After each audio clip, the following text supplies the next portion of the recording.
Oi, meu nome é Micael Machado. Meu nome é Brígida Sodré.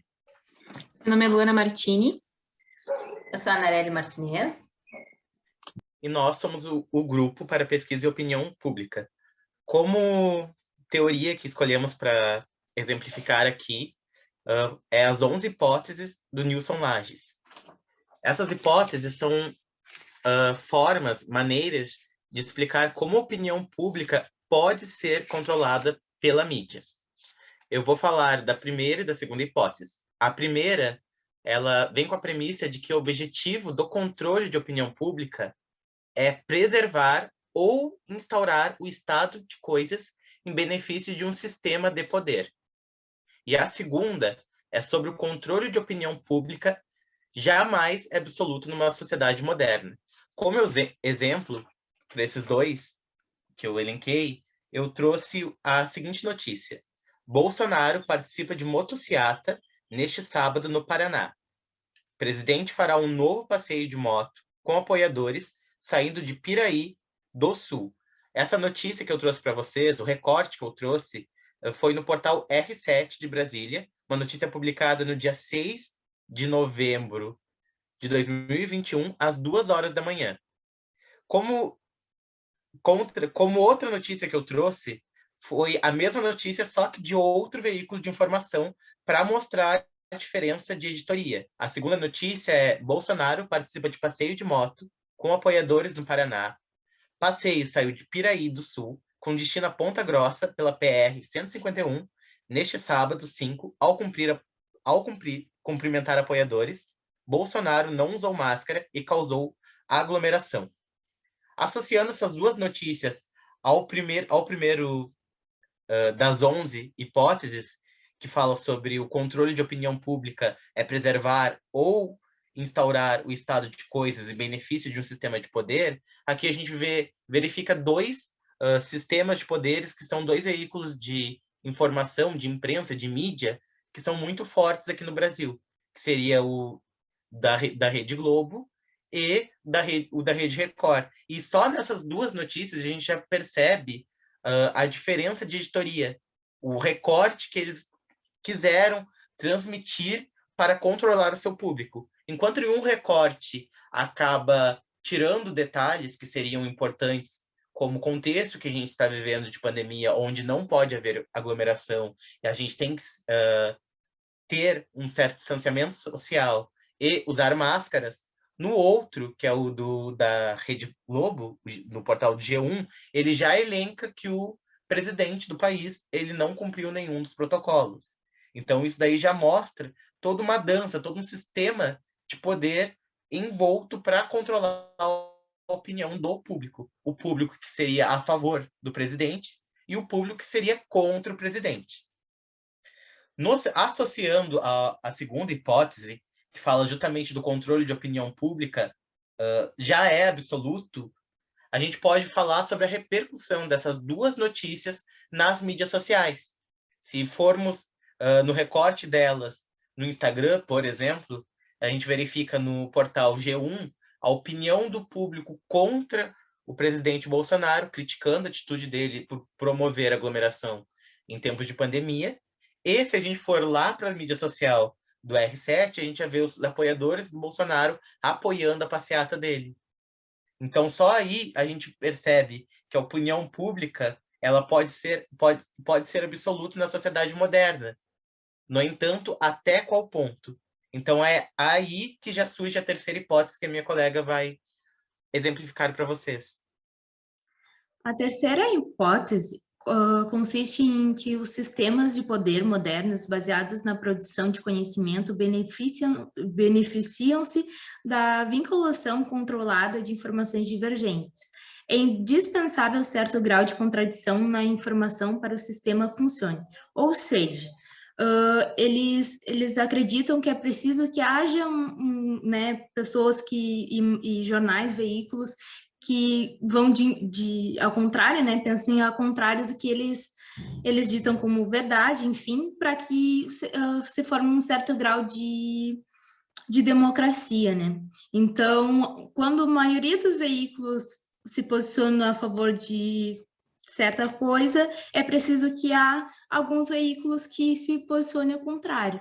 Ou seja, eu trouxe como exemplo o caso do Bolsonaro, que no dia 24 de outubro, né, ele fez uma live, como ele costuma fazer mensalmente, e ele associou, né, a vacina da Covid-19 a casos de AIDS, enfim, trazendo que uma revista científica teria dito isso, e ele leu essa tal dessa notícia dessa revista científica. E aí eu trago que a maioria dos veículos e imprensa e até a opinião pública estava contrária, né? Essa associação condenou essa associação dele, né? Porque é absurda. E só que teve alguns veículos, né, que é os que eu trago aqui, que eles, de certa forma, suavizaram a notícia, né? Eles trouxeram o ponto de vista do Flávio, dizendo que não é bem assim, ele só leu a notícia, até que ele ali mostra que ele traz o Bolsonaro numa imagem, uma camiseta branca, ou seja, tentando dar uma suavizada, né? Então tenta, de certa forma, dar uma suavizada nessa situação que foi bem polêmica e bem grave, né? E é isso. Então, de certa forma, por mais que sempre que haja um totalitarismo em relação a uma opinião, sempre é preciso que haja também alguns veículos que discordem dessa opinião para que se forme uma certa democracia, né, no olhar da opinião pública, né? E a quarta hipótese é de que o controle de opinião pública fundamenta-se na restrição de versões inconsistente com o estado das coisas pretendido e imposição de versões consistentes com o estado de coisas pretendido. Ou seja, também há, com certeza, outros veículos que se posicionaram bastante em relação a defender o Bolsonaro, né, e essa relação absurda que ele fez da vacina com o caso de AIDS, né, só que quando tu joga essas duas palavras, AIDS e vacina, né, a maioria dos veículos que tu encontra seriam o da grande opinião pública, né, que realmente estava criticando.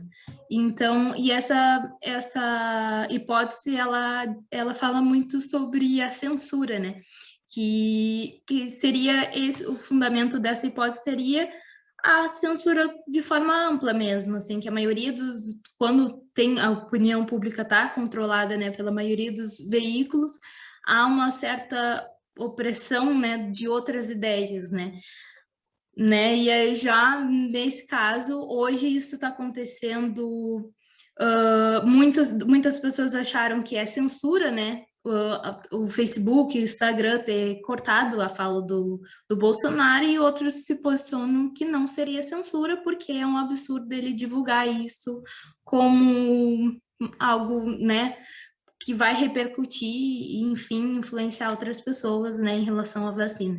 Então, a gente tem que pensar muito bem, né, nessas questões, porque envolve, né, quando envolve a opinião pública, é algo que tem que ter um certo cuidado, né, principalmente quando se fala de um presidente da República que influencia muitas pessoas, né, quando traz esses dados tão inconsistentes, né. Então, é isso. Bom, gente, então eu vou falar um pouquinho da hipótese número 5 e da hipótese número 7. A hipótese número 5, ela fala que os fatos que contrariam versões dominantes de interesse do sistema de poder podem ser desqualificadas como fenômenos inexplicáveis. O que isso quer dizer? Que em prol de interesses do sistema de poder, muitas notícias que deveriam explicar todos os fatos por trás delas não cumprem esse requisito, né? Muitas delas são expostas de uma forma incompleta, ou seja, elas são produzidas sem explicar o como e o porquê da notícia. Então, o que acontece? Quando ocorre isso, é como se aquela notícia perdesse a credibilidade que ela tem. Ela passa a ser vista como um fenômeno inexplicável, que é justamente o que essa hipótese quer dizer. Como exemplo, eu trouxe uma notícia que saiu recentemente no jornal O Globo, tá? Essa notícia, ela fala sobre passageiros que quebraram os guichês da companhia aérea, tá? Só que ela não explica exatamente o porquê disso, né? Ela se torna um pouco incompleta nesse sentido. Eu vou compartilhar aqui para a gente ver. É uma notícia que saiu no Instagram do jornal O Globo. Então, como a gente pode ver ali, o portal de notícias, né, na conta do Instagram, ele diz que simplesmente aqueles passageiros depredaram os guichês e fala que foi por causa de um atraso, né, um atraso no voo, né.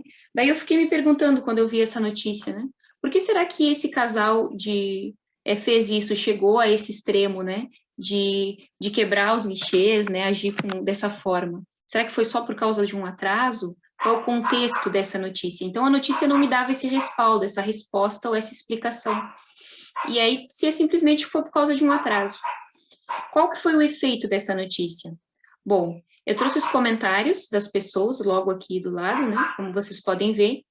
E a gente vê que muitas pessoas foram afetadas no julgamento delas porque foram expostas a uma informação incompleta. E elas acabaram construindo o entendimento delas com base numa informação que estava imprecisa. Como, por exemplo, a gente pode ver aqui, ó, falta de educação total, seja qualquer motivo, não justifica esse comportamento. Mas a notícia em si não traz os motivos, né, as justificações por trás, né? Então, isso acaba que dificulta, torna a notícia incompleta. E aí, eu procurei até pesquisar em outros veículos e encontrei muitas informações que o Globo não disponibilizou. Por exemplo, o G1 e a Folha de São Paulo, eles trouxeram, além de explicações do que aconteceu antes do ato, né, quais fatores tinham por trás desse ato, especificações de como a empresa deveria agir de acordo com as formas estabelecidas, e isso possibilitou que o leitor conseguisse, então, fazer essa análise do como e do porquê. Eu vou mostrar aqui, ó, por exemplo, as imagens do G1. Aqui, o G1, ele trouxe o ponto de vista daqueles passageiros, né, o contexto, por que eles fizeram isso? Aí aqui traz algumas afirmações, ó, como, por exemplo, que estão em destaque, né, o avião estava cheio, tinha idosos, crianças, aquele casal estava com um filho pequeno que começou a chorar, né, eles não tinham acesso àquilo que eles precisariam, como fraldas, leite, que estavam na bagagem e que a companhia não tinha liberado, né. Aqui, logo acima, a gente pode ver, ó, ela disse que o bebê estava chorando, sem comer, eles esperaram por 7 horas, coisas que não estão especificadas naquela notícia do Globo, né?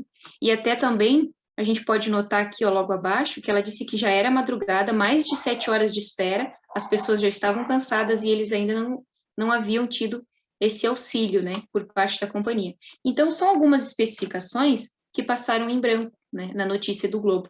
Logo aqui eu trouxe um print da Folha de São Paulo, que explicou, inclusive, né, que em casos de voos, atrasos, né, ou voos cancelados, né, a Agência Nacional de Aviação Civil tem algumas diretrizes que precisam ser seguidas.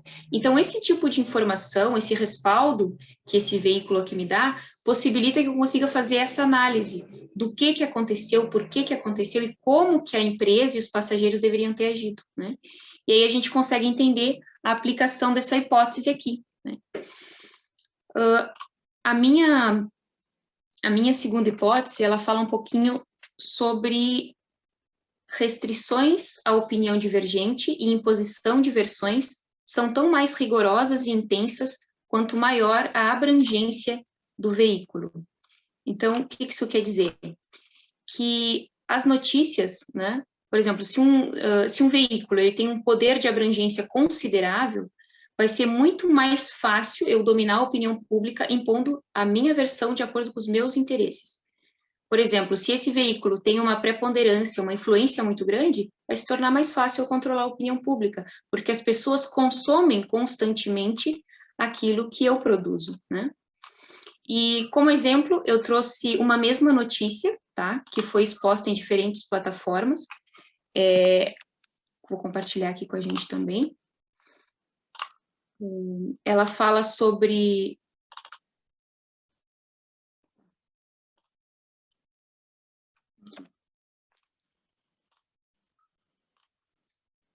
Um pouquinho, gente. Aqui. Ela fala sobre o ator Wagner Moura, a recente produção dele como diretor, que foi o filme Marighella, né? E os posicionamentos dele e diante de tudo isso? Todas elas abordam a mesma questão, algumas de forma parecida, outras de forma mais distinta, mas todos com um poder de abrangência muito forte, né? O fato desses veículos trazerem essas notícias à tona, tá? Seja do ponto de vista, ela construída da forma que for, ou com o ponto de vista que for, e eles obterem esse feedback tão evidente, né? Prova o poder de abrangência, o poder de alcance que esses veículos têm, né? Eu escolhi 4 veículos aqui em específico, que foram o Estadão, né? A Folha de São Paulo, o Globo e o El País. O fato é que esses veículos, eles possuem um poder de abrangência muito grande, eles dominam, né? E então, conforme os interesses que ele tem, eles conseguem, então, fazer com que a opinião de muitos que estão expostos a essas notícias, então, se tornem parecidas com as suas opiniões, né? E isso mostra, então, a comprovação dessa hipótese, né? De que quanto maior a abrangência do veículo, mais forte e mais intensa essa questão de restringir certas coisas e possibilitar outras. Dando continuidade, eu vou falar sobre a 9ª e a 11ª hipótese. A 9ª diz que o controle da opinião pública, segundo o Nilson Laje, diz que o controle da opinião pública pode ser conseguido pela restrição de versões divergentes, cooptação ou adesão voluntária dos mesmos produtores, ou ainda a combinação desses mecanismos anteriores. O que a gente entende daqui? Um pouco do que a colega Brígida falou na 4ª hipótese, que seria essa questão da restrição de versões divergentes. O que eu trago como exemplo? Eu separei uma reportagem, porque no dia 5 de novembro foi completado 6 anos do desastre de Mariana, pela mineradora Samarco. Então, o que aconteceu? A maioria dos veículos estavam fazendo reportagens sobre esses 6 anos, sobre o andamento das coisas até então, das indenizações, das vítimas, como é que estava a situação hoje em dia lá, e estava sendo uma linha editorial crítica, assim, a maioria das reportagens que, ao jogar na internet, tu obtinha. Só que a Agência Brasil, como uma agência ligada ao governo, não negou esse fato, que foi a reportagem que eu separei. Ela não negou o fato de estar completando 6 anos, de ter tido um desastre, só que ela buscou uma versão que convinha mais com a sua linha editorial, que ela quis mostrar que estava acontecendo alguma coisa, que a Samarco seria responsabilizada, que estava andando os processos de indenizatória, que é o que eu vou mostrar aqui, que eu vou compartilhar aqui para mostrar, que foi esta reportagem que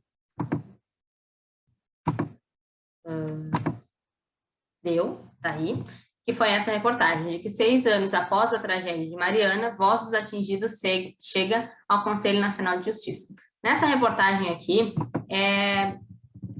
o jornalista Léo Rodrigues, ele acaba indo de acordo com a linha editorial da Agência Brasil e tentando não criticar tanto a situação, e sim mostrar que estava acontecendo alguma coisa, que estavam sendo responsabilizados os responsáveis, de que estavam tendo audiências públicas para que as vítimas pudessem aos seus direitos, enfim.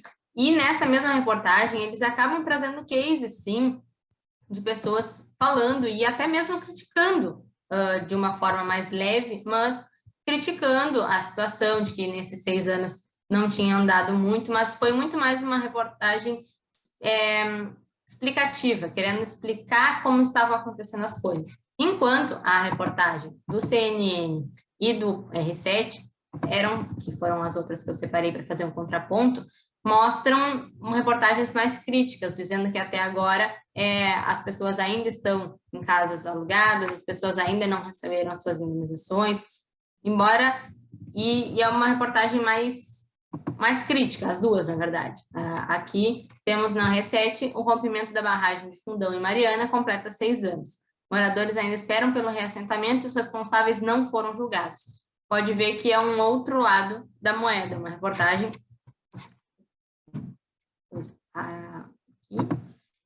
são reportagens muito mais críticas ao evento. Então, aí a gente entende essa nona hipótese que fala sobre a